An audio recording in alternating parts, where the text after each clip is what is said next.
మీ ఎలాంటి వ్యాపార ప్రకటనలకైనా వెంటనే మా ఛానల్ సంప్రదించండి. శ్రీ గురుభ్యో నమః, శ్రీ మహాగణపతి నమః. మీనరాశి వారికి రాబోతున్నటువంటి డిసెంబర్ నెల ఎలా ఉంటుందని చూద్దాం. డిసెంబర్ నెలలో మీరు అనుకున్నటువంటి కొన్ని గోల్స్ సెట్ చేసుకున్నటువంటి వీళ్ళకి అంబిషన్స్ వీళ్ళు రీచ్ అవుతారా లేదా, ఎటువంటి గ్రహస్థితి వీరికి సపోర్టుగా ఉంది, ఎటువంటి రెమెడీస్ చేసుకోవాలి అనేది మనం క్లియర్గా చూద్దాం. డిసెంబర్ నెలలో మనం గమనించినట్లయితే ఈ యొక్క రాశిలో ఉండేటువంటి వారికి గురువు డిసెంబర్ 6వ తారీఖున మార్పు జరుగుతున్నది. డిసెంబర్ వక్రగతిలో వచ్చినప్పటికీ డిసెంబర్ నెలలో ఈ రాశిలో ఉండేటువంటి వారికి డిసెంబర్లో 6వ తారీఖున వక్రగతిలో గురువు చతుర్థంలోకి రాబోతున్నాడు. పంచమం నుంచి చతుర్థంలోకి రాబోతున్నటువంటి గురువు 6వ తారీఖు వరకు యోగాన్ని ఇవ్వగలుగుతున్నాడు. పంచమంలో ముఖ్యంగా ఫైనాన్షియల్గా రిటర్న్స్ పరంగా కూడా కొంచెం అనుకూలంగా ఉంటుంది. కానీ ఈ రాశిలో ఉండేటువంటి వారికి చతుర్థంలోకి వచ్చినప్పటికీ గురువు వచ్చినప్పుడు కొంచెం జాగ్రత్తలు అనేవి తీసుకోవాలి. ముఖ్యంగా జరుగుతున్నటువంటి పనుల్లో ఎక్కడన్నా సరే స్లో డౌన్ అవుతానా అనేటువంటి కొన్ని ఆలోచనలు కలుగుతాయి. కానీ అలాంటి భయపడాల్సినటువంటి అవసరం లేకుండానే కొన్ని సపోర్టివ్ గ్రహాల యొక్క మార్పు కూడా జరుగుతుంది. అవి ఏంటనేది చూద్దాం. ముఖ్యంగా వచ్చేటప్పటికి 16వ తారీఖున రవి యొక్క మార్పు జరుగుతున్నది. రవి ఎప్పుడైతే 16వ తారీఖున మారుతున్నాడు అంటే ఫస్ట్ హాఫ్లో కొంచెం స్లో డౌన్లోనే ఉంటుంది రాశిలో ఉండేటువంటి వారికి. ముఖ్యంగా స్పెసిఫిక్గా చెప్పాలి అంటే 6వ తారీఖు తర్వాత నుండి 16వ తారీఖు వరకు కొంచెం జాగ్రత్తగా ఉండాలి. ఎందుకంటే ఆ యొక్క సమయంలో ఈ రాశిలో ఉండేటువంటి వారికి సపోర్టింగ్ ప్లానెట్ అనేది ఏమీ లేదు. అంటే ఏదైనా ఒక గ్రహం మంచి స్థానంలో ఉన్నప్పుడు దాన్ని సపోర్టింగ్ ప్లానెట్గా మనం అనుకోవచ్చు. ఎందుకంటే మనకు అనుకున్నటువంటి కొన్ని పనులని చేయటంలో కొన్ని గ్రహాలు కొంచెం అనుకూలంగా ఉన్నప్పుడు ప్రాసెస్ కంపారిటివ్లీ స్మూత్గా ఫాస్టర్గా అవుతూ ఉంటుంది. అందుకనే మన కొన్ని పనులకి 2 సార్లు తిరగాల్సి ఉంటుంది, 3 సార్లు తిరగాల్సి ఉంటుంది. కానీ కొన్ని టైమ్స్లో మనం ఒకసారి వెళ్తేనే అన్ని పనులు కూడా టక్క అయిపోతూ ఉంటాయి. దానికి గల కారణం అక్కడ ఉన్నటువంటి టైం. సో ఇక్కడ ఈ రాశిలో ఉండేటువంటి వారికి మనం చెప్పాలి అంటే 16వ తారీఖున రవి యొక్క మార్పు అనేది చాలా క్రిటికల్ ఈ రాశిలో ఉండేటువంటి వారికి. ఇక్కడ గురువు ఎటువంటి బెనిఫిట్స్ ఎక్కువగా ఇవ్వట్లేదు ఈ రాశిలో ఉండేటువంటి వారికి రేపు రాబోతున్నటువంటి 6వ తారీఖున.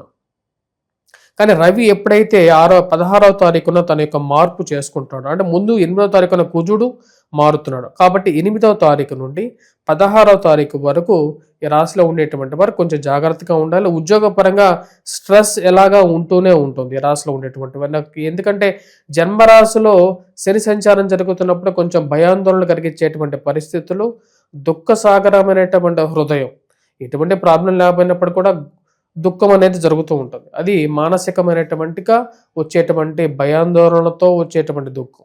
ఆ దుఃఖాన్ని జయించాలి అంటే ఆ దుఃఖాన్ని పోగొట్టేటువంటి ఒక కాంతి కావాలి. అది సూర్యుడు భగవానుడు. ఆ రవి ఎప్పుడైతే రాజ్యస్థానంలోకి మారుతున్నాడో అది పూర్తిగా యోగాన్ని ఇవ్వగలుగుతుంది. ముఖ్యంగా స్పెసిఫిక్గా చెప్పాలంటే నూతన ఉద్యోగ ప్రయత్న సంబంధితమైన వ్యవహారాల్లోనూ ఉన్నటువంటి అవకాశాలు లేనటువంటి కొన్ని పరిస్థితుల్లో కూడా అవకాశాలు సృష్టించుకోగలిగినటువంటి ఒక శక్తిని ఇవ్వగలుగుతుంది. అదే ఆ యొక్క శక్తి ఏంటి అంటే ఆ యొక్క సూర్యభగవానుడు జీవితంలో వచ్చినప్పుడు కెరియర్ పరంగా ఎవరైనా సరే ముందుకు దూసుకువెళ్ళగలుగుతారు.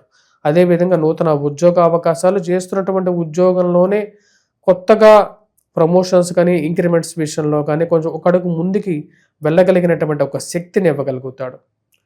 రవి ఎప్పుడైతే మారుతున్నాడో అది చాలా క్రిటికల్గా కూడా చెప్పచ్చు.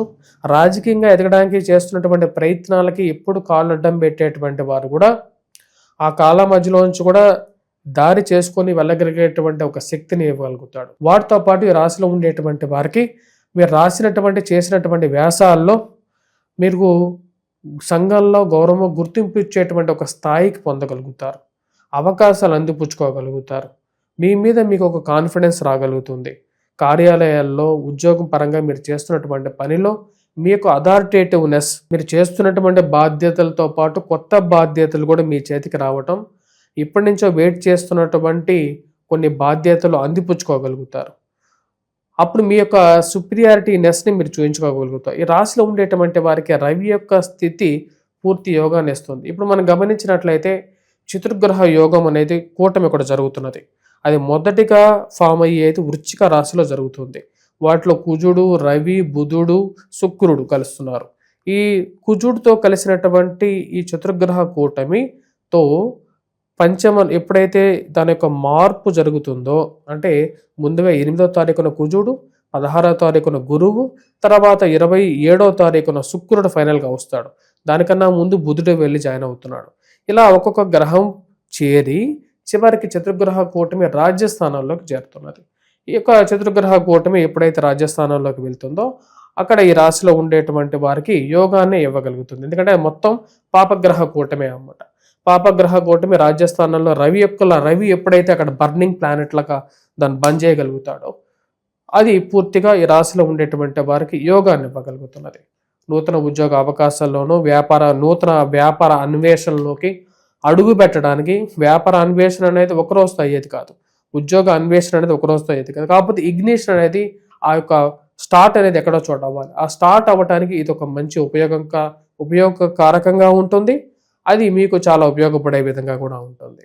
ఈ రాశిలో ఉండేటువంటి వారికి మొదటి 16వ తారీఖు వరకు ఒకలాగా ఉంటే 16వ తారీఖు నుండి ఇంకొక విధంగా మారే విధంగా ఉంటుంది. 16వ తారీఖు వరకు కూడా మనకి 8వ తారీఖు వరకు కూడా గురువు కొంచెం సపోర్ట్గా ఉంటాడు. ముఖ్యంగా సంతాన సంబంధితమైన విషయాల్లోనూ అనుకూలంగా ఉంటాడు. వ్యాపారంలో కూడా కొంచెం స్టిమ్యులేషన్ ఇవ్వగలుగుతాడు.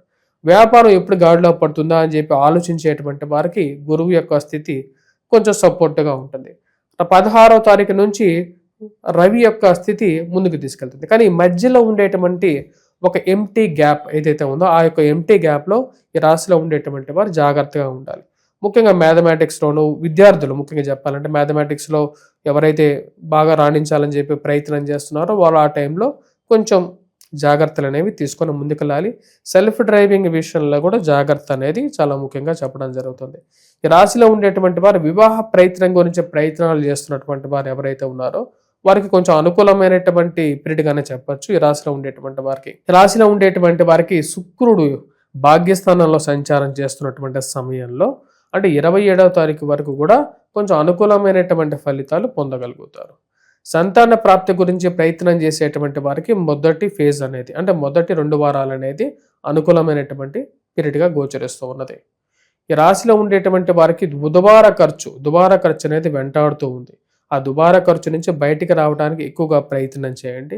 1000 స్థానంలో సంచారం చేస్తున్నటువంటి రాహు ఈ రాశిలో ఉండేటువంటి వారికి అంత యోగాన్ని ఇవ్వట్లేదు. ఖర్చు పరంగా కొంచెం ఎక్కువగా క్రిటికల్గా ఉంటుంది. కాబట్టి అనవసరమైనటువంటి ఖర్చు 1-2 అనవసరమైనటువంటి వస్తువులు ఇంట్లో కొనిపెట్టుకోవద్దు. కానీ చేయాల్సినటువంటి రిపేర్లు ఒకటి జరగటం, కాళ్ళకి మోకాళ్ళకి నొప్పులు రావటం ఇలాంటివి ఎక్కువగా వెంటాడే విధంగా ఉంటుంది.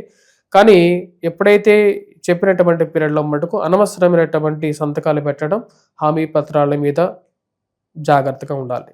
ఈ రాశిలో ఉండేటువంటి వారు ఈ యొక్క నెలలో ఎటువంటి పరిహారాలు చేసుకోవాలంటే ముందుగా వెంకటేశ్వర స్వామి దేవాలయ దర్శనం చేసుకోవటం, శని ప్లీజింగ్ ఎలిమెంట్స్ అంటారు. ముఖ్యంగా ఈ కంబలిని దానం చేయటం కానీ, బ్లాక్ కలర్ మెటల్స్ కానీ, వాటితో పాటు ఇంకా ఇవ్వవలసినటువంటివి ముఖ్యంగా చేయవలసినటువంటి నువ్వులతో శనికి అభిషేకం చేయటం, తైలాభిషేకం, శని ముందు దీపారాధన చేయటం అనేది మంచి ఫలితాన్ని ఇవ్వగలుగుతుంది. వాటితో పాటు కుజగ్రహ మంత్ర జపం చేసుకోవటం, లేని పక్షంలో హనుమాన్ చాలీసా పఠించండి, హనుమాన్ దేవాలయ దర్శనంకి వెళ్ళండి, సింధూరాన్ని సమర్పించండి. వాటితో పాటు ఈ రాశిలో ఉండేటువంటి వారు ఇంకా చేయాల్సినటువంటి పరిహారాల్లో ముఖ్యంగా వచ్చేటప్పటికి అతి కష్టమైనటువంటి విషయాలు ఏవైతే ఉంటాయో జీవితంలో వాటిని దాటుకొని ముందుకు వెళ్ళాలంటే నరసింహస్వామిని పూజించాలి. స్వస్తి.